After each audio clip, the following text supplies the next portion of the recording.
Omburo, un projet de documentaire qui doit parler de Madagascar, mais qui doit aussi parler de famille.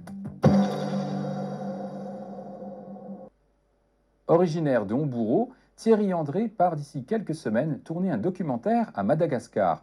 Le projet de ce reporter freelance est double. Il a pour objectif, d'une part, de mettre sur pied une opération humanitaire autour de son film et, d'autre part, il souhaite rendre hommage à sa tante, sœur Marie-Ancille Schmitt, qui s'est investie sur l'île durant 40 années, en tant qu'enseignante, membre de la congrégation des Sœurs de la Divine Providence.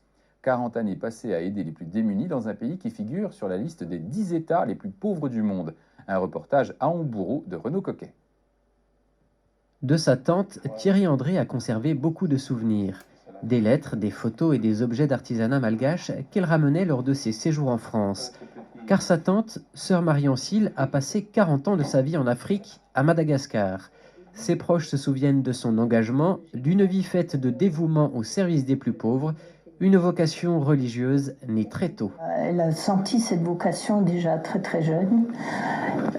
Comme nous étions pendant la guerre dans l'enceinte d'un couvent, une petite communauté de sœurs, elle était tout le temps fourrée chez les sœurs et elle est venue, elle disait moi je veux être sœur.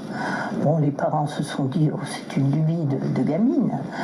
Et finalement, comme on vous expliquait, un jour elle est venue habillée en sœur. D'ailleurs, quelque part il y a une photo d'elle. Et bon, le temps a passé. Et, après-guerre, quand nous avons pu rentrer, comme nous étions expulsés pendant la guerre, en 1945, nous sommes rentrés au village.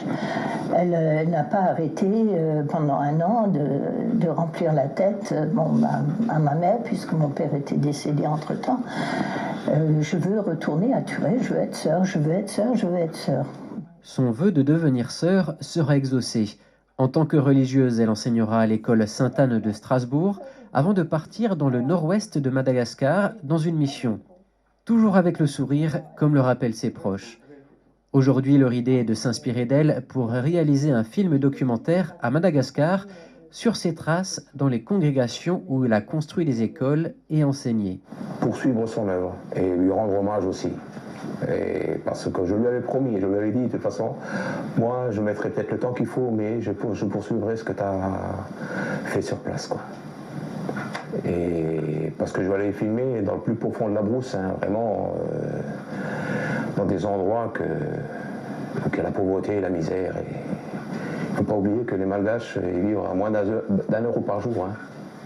Une fois le documentaire réalisé, Thierry André espère le présenter en France afin de lever des fonds pour aider les congrégations religieuses qui accompagnent les Malgaches pour sortir de la pauvreté.